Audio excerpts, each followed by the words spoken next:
ఈ వీక్ ఓటీటీలో డిఫరెంట్ కాన్సెప్ట్తో కూడిన కొన్ని హర్రర్ సినిమాలతో పాటు వెబ్ సిరీస్లు ఆడియన్స్ ముందుకు వచ్చాయి. ఈ హర్రర్ సినిమాలు సిరీస్లను ఏ ఓటీటీలో చూడాలో ఇప్పుడు చూద్దాం. First movie the blind movie. ఈ మూవీ నెట్ఫ్లిక్స్లో స్ట్రీమింగ్ అవుతుంది.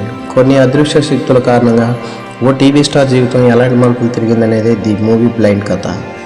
Second movie Italian movie vanished in the night. ఈ మూవీ నెట్ఫ్లిక్స్లో ఓటీటీ ద్వారా ప్రేక్షకుల ముందుకు వచ్చింది. తప్పిపోయిన తన పిల్లలను వెతుక్కుంటూ ఓ తండ్రి సాగించిన జర్నీతో హర్రర్ థ్రిల్లర్గా vanished into the night movie తెరకెక్కింది. ఈ మూవీ అయితే చాలా బాగుంటుంది. Next third movie horror movie Thanksgiving. నెట్ఫ్లిక్స్లో ఓటీటీలో రిలీజ్ అయింది.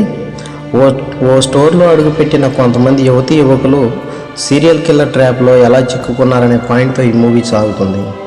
Next fourth movie Korean horror web series save me. Movie name save me. ఇది అమెజాన్ ప్రైమ్ వీడియోలో స్ట్రీమింగ్ అవుతుంది. ఓ ప్రమాదం నుంచి తన క్లాస్మేట్ను రక్షించుకునేందుకు కొందరు చేసిన ప్రయత్నాల నేపథ్యంలో హర్రర్ కథాంశంతో ఈ సిరీస్ రూపొందింది.